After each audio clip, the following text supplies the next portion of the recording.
আপনারা জানেন যে ইলেকশন কমিশন আজকে একটা সিদ্ধান্ত নিছে যে ভোটের দিন নাকি কি দেওয়া যেত না, মোবাইল লয়ে নাকি যাওয়া যেত না।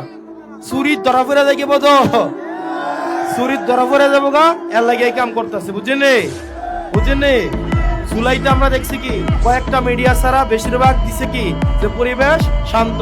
আমার এই মোবাইল জার্নালিস্ট যারা আছে, মধু সাংবাদিক যারা আছে, যারা হচ্ছে সিটিজেন জার্নালিস্ট যারা আছে, তারাই মূলত মূল খবরটা মানুষের কাছে পৌঁছাই দিছে।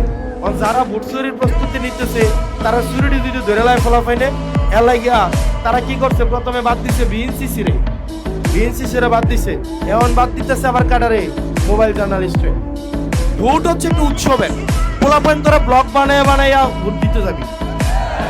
তোরা বাসার থেকে বাড়ানোর সময় মোবাইলে যে আমরা ভোট দিতে বেরোইছি সকালে 9টার সময়, প্রিয় বন্ধুরা আমি এখানে আসি, এই দেখেন আমার বন্ধুরা ভোট দিতে আসছে, আমার চাচা ভোট দিতে পারবেনি। তোরা সবাই ব্লগ বানাবি ভোট দিতে গিয়া, ঠিক কিনা?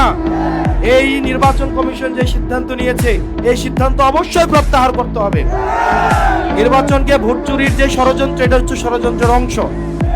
এই 400 মিটারের মধ্যে মোবাইল নিষিদ্ধ করে এটার কোনো যৌক্তিক কোনো কারণই নাই। একটা মানুষ যদি বিপদে পড়ে গিয়া ভোট কেন্দ্রে গিয়া ফোন দেওয়ার লাগে ফোনটা লাগবো নি। আমি 400 মিটারের লগে গিয়ে মোবাইলটা কই রেখে আমার মোবাইলটার দাম 50,000 টাকা, মোবাইলটা কার হাতে দেন, এই মোবাইলটা কার হাতে দেন, এই টেনশনে অনেকে ভোট দিতে যাইতো না। ঠিক নেই এর লাগে আমরা কি লাগবো, ভোট মোবাইল নিয়ে অবশ্যই আমাদের ভোট কেন্দ্রে আমরা যাবো কিনা। যদি কেউ চুরি করে আমরা আমাদের ক্যামেরা অন করা সাথে সাথে এই জিনিসগুলো আমরা রেকর্ড করবো কিনা। আরে জুলাইতে আমাদেরকে থামাইতে পারছে, এবার আমাদেরকে থামাইতে পারবো, চুরি করে আমাদেরকে থামাইতে পারবো? ওই বৈশের কোটে কোনো মার্কা আছে? ওই আমাদের মাতাচিদের কোনো মার্কা আছে?